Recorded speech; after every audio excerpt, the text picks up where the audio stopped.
Isfahan میں 2 دن۔ کاشان سے Isfahan کے لیے 2 راستے ہیں۔ پہلا راستہ ہائی وے ہے، آپ کاشان سے نکلیں اور ہائی وے کے ذریعے اصفہان پہنچ جائیں، جبکہ دوسرا راستہ پہاڑی ہے۔ کاشان سے اصفہان تک دائیں جانب کراس کا پہاڑی سلسلہ ہے۔ نسک کا جوہری پلانٹ اسی پہاڑی سلسلے کے درمیان آتا ہے۔ یہ ہائی سیکیورٹی زون ہے، لہذا گاڑیوں اور مسافروں کو اس طرح نہیں جانے دیا جاتا۔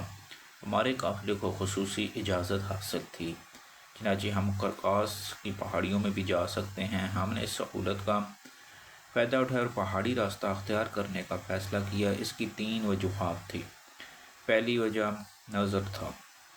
جون سن 2025 میں ایران پر اسرائیلی اور امریکی حملوں کے بار بار نسک کا ذکر آیا تھا۔ ہم اس کے قریب سے گزر کر یہ دعویٰ کر سکتے تھے کہ ہم نے نسک اپنی آنکھوں سے دیکھا ہے۔ دوسری وجہ کرکاس کی پہاڑیوں پر برف باری ہو رہی تھی اور ہم لگے ہاتھوں یہ بھی انجوائے کرنا چاہتے تھے۔ اور تیسری وجہ ابیانہ کا گاؤں تھا۔ مغلوں اور انگریزوں کے زمانے میں ہندوستان میں ابیانہ نام کا زرعی ٹیکس ہوتا تھا۔ یہ ٹیکس شروع میں صرف نہری پانی استعمال کرنے والے کسان ادا کرتے تھے، لیکن پھر یہ تمام کسانوں پر لاگو ہو گیا۔ یہ ٹیکس ایران کے اس گاؤں ابیانہ سے سٹارٹ ہوا تھا اور بعد از پوری دنیا تک پہنچ گیا۔ ابیانہ زرتشتی دور کا قدیم گاؤں ہے، جس کے لوگ آج بھی 250 سال پرانے گھروں میں رہتے ہیں اور قدیم سٹائل کے کپڑے پہنتے ہیں۔ یہ لوگ سرخ مٹی سے گھر بناتے ہیں، روایتی کھانا کھاتے ہیں اور پرانی روایات کے مطابق زندگی گزارتے ہیں۔ ابیانہ کا ڈرائی فروٹ پوری دنیا میں مشہور ہے۔ یہ ان کا واحد سورس آف انکم ہے۔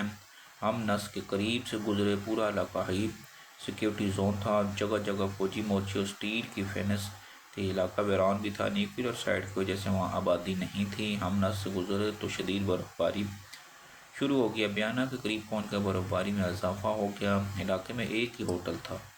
ہم نے اسی میں لانچ کیا۔ ہوٹل کا مالک بلوچی تھا۔ اس نے دیوار پر دنیا جہاں کے کرنسی نوٹ لگائے ہوئے تھے۔ ہم نے ان کے درمیان پاکستانی نوٹ بھی لگا دیا۔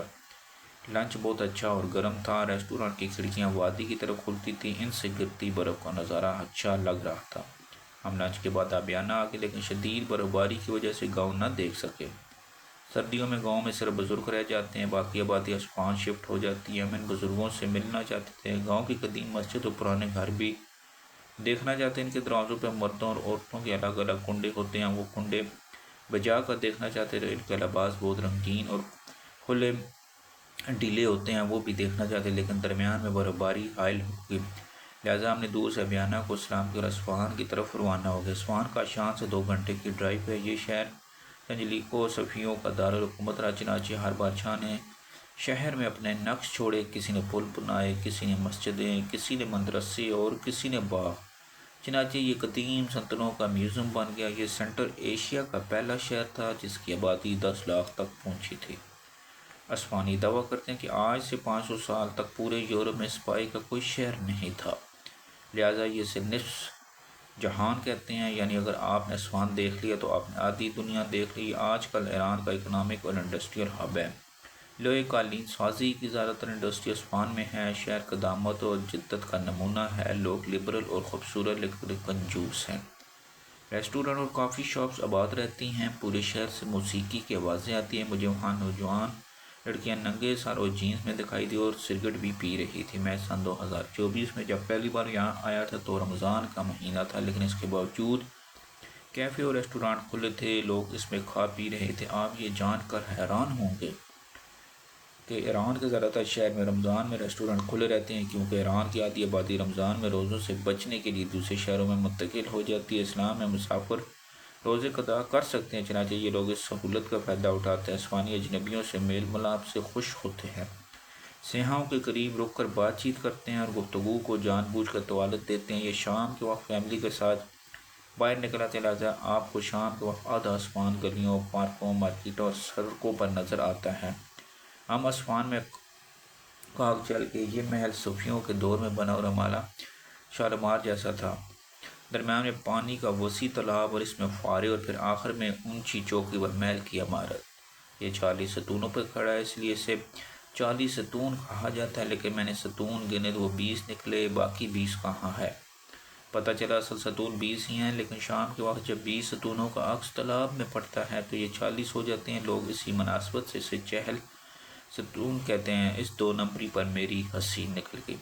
مجھے اس قسم کا ایک محل ازبستان کے شہر بخارا میں بھی دیکھنے کا اتفاق ہوا۔ اس کے ستون بھی تالاب کے عکس سے پورے کیے جاتے تھے۔ محل کی دربار ہال میں صفی اور افشار دور کی پینٹنگ لگی تھی۔ ایک پینٹنگ میں مغل بادشاہ ہمایوں ایرانی بادشاہ شاہ عباس کے دربار میں بیٹھا کر کنیزیں ناچ کر اس کا موڈ ٹھیک کر رہی تھی۔ دوسری پینٹنگ کرنال میں نادر شاہ افشار اور محمد شاہ رنگیلا کی جنگ کی عکاسی کر رہی تھی۔ نادر شاہ سفید گھوڑے پہ ہاتھ میں پاڑا لے کر لڑ رہے تھے، جبکہ محمد رنگیلا شاہ ہاتھی پہ بیٹھا۔ تیسری پینٹنگ ایرانی بادشاہ اسماعیل اور ترک کے سلطان شاہ سلمان کی جنگ کی عکاسی کا۔ یہ جنگ ایرانی جیت گئے تھے۔ اس کے علاوہ بھی مختلف اہم واقعات کی پینٹنگ وہاں موجود تھیں، مگر زیادہ اہم 4 یہ تھی۔ محل سائز میں بڑا لیکن تعمیراتی نقطہ نظر سے عامیانہ تھا۔ یہ میں متاثر نہ کر سکا۔ اصفہان دنیا کے بڑے مذاہب کا تصارلاز ہے۔ یہاں یہودیوں کے پرانے سیناگوگ، عیسائیوں کے کلیسا، زرتشتیوں کے آتش قد اور مسلمانوں کی خوبصورت مساجد ہیں۔ یہ اسی لحاظ سے شہر کا واحد شہر ہے۔ یہ قدیم چرچ دیکھنے کا تھا۔ یہ ایسٹرن آرتھوڈوکس اور ارمینا کے عیسائیوں نے بنایا تھا۔ یہ واقعہ خوبصورت اس علاقے کو جلفہ کہتے ہیں۔ اس میں آج بھی عیسائی آبادی ہے۔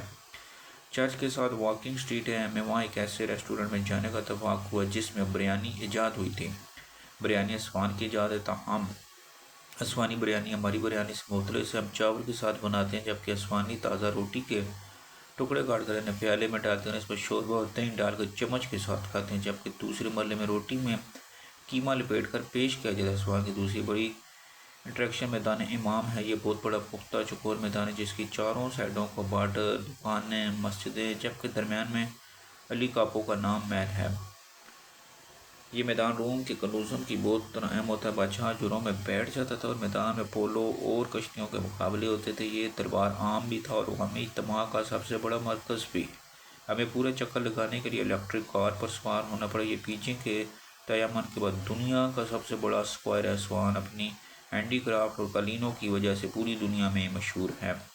ہم نے میدان کے دائیں بائیں بازار میں ہینڈی کرافٹ کی ہزاروں دکانیں دیکھی۔ ایک دکان پر سونے اور چاندی کے ایسے سیٹ رکھے تھے جن کی قیمت $2 لاکھ تھی۔ آپ اس بازار کی اس نوعیت کا اندازہ کر سکتے ہیں کہ میدان امام کی سائڈ پر سینکڑوں سال پرانی مسجدیں ہیں۔ یہ واقعہ دیکھنے کے لائق ہے۔ مسجد شاہ 18 سال میں مکمل ہوئی۔ یہ آرٹ کا اعلیٰ نمونہ یہ مسجد شاہ عباس نے بنوائی تھی۔ تعمیر کے دوران آرٹسٹوں کی پوری نسل بوڑھی ہو کر فوت ہوگی۔ سین میں پتھر کا بہت بڑا پیالہ اس زمانے میں شربت سے بھر دیا جائے تاکہ نمازی عبادت کے ساتھ شربت سے بھی لطف اندوز ہو۔ سین میں امام کا مصلی نمازیوں سے 1 فٹ نیچے تھا۔ گائیڈ نے بتایا یہ امام کی عاجزی ظاہر کرتا ہے۔ یہ میرے لیے نئی چیز تھی۔ مسجد لطاف اللہ اس سے بھی بڑا یہ ایک چھوٹی سی مسجد تھی۔ پورا مسجد گنبد کے نیچے تھا، اس پہ کوئی مینار نہیں تھا۔ یہ بھی 18 سال میں مکمل۔ اس میں شاہی خاندان کی خواتین نماز ادا کرتی ہیں۔ ان کے لیے محل سے مسجد تک باقاعدہ ٹنل تھی۔ دیواروں چھت پر باریک پچکاری تھی اور آنکھوں کو پوری کھینچ۔ ہماری گائیڈ نے ایک کونے میں کھڑے ہو کر تلاوت شروع آواز لاؤڈ اسپیکر کے بغیر پورے ہال میں گونجنے لگی۔ یہ کمال تھا۔ پورے ایران میں کوڈٹ بازار ہیں، لیکن اصفہان کا کوڈ بازار ان سب کا والد ہے۔ یہ بہت وسیع ہے، آپ اس کے اندر چلے جاتے ہیں لیکن یہ ختم نہیں ہوگا۔ ایران میں دکانوں پہ خواتین بھی کام کریں، مگر اصفہان اس معاملے میں چند مزید قدم۔ یہاں خواتین دکان چلاتی ہیں، پورے بازار میں خواتین خریداری بھی کریں۔ یہ ثابت خواتین یہاں سے بھی اور تگڑی بھی۔ اصفہان باغوں کا شہر ہے، ہر گھر میں باغ ذوالخوان۔ یہ 3 فٹ ٹھیک ہے۔ ہمارا ہوٹل مرکز میں، اس میں بھی زیادہ وسیع باغ تھا۔ زیادہ تر کمرے اس طرح کھلتے تھے۔ باغ میں تالاب اور پل بھی تھے اور بلند و بالا درخت بھی، ان پر پرندے بھی تھے۔ شہر میں دن کے وقت گرمی پڑی، جبکہ شام کو موسم اچھا ہو جاتا ہے، شاید اس لیے لوگ شام کے وقت گھروں سے نکل آتے ہیں۔ خواتین خوبصورت، بااعتماد، ہر خاتون کا چہرہ گلنار اور جلد زعفرانی تھی۔ ایران کی لوکل مٹھائیاں گھاس کھلاتی ہیں۔ اصفہان کی گھاس پوری دنیا میں مشہور۔ میں نے لوگوں کو قطار میں کھڑے ہو کر گھاس خریدنے دیکھا۔ گھاس کا سب سے بڑا مشہور برانڈ گھاس کرمانی ہے۔ یہ 100 سال پرانا ہے۔ یہ لوگوں میں مقبول ہے۔ لوگ کافی